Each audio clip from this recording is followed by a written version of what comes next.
ফসলের রং পাল্টালে কেটে ফেলে, মানুষের রং পাল্টালে ছেঁটে ফেলো। কারণ সেই সব মানুষের সঙ্গে থাকলে তুমি মানসিক শারীরিক অসুস্থ হয়ে পড়বে।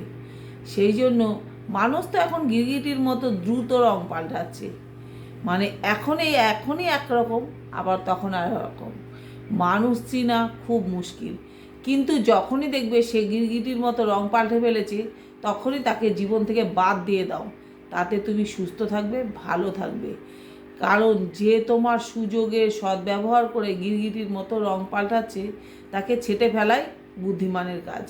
আর তুমি যদি তার চক্ষু লজ্জা বা সমাজের ভয়ে তাকে সাথে রেখে দাও, আত্মীয় বলো, বন্ধু বলো, আর বাড়ির জ্ঞাতি বলো, ভাই বলো, বোন বলো, যাকেই বলো না কেন, এদের সাথে রেখে দেওয়া মানেই তুমি মানসিক যন্ত্রণায় ভুগবে।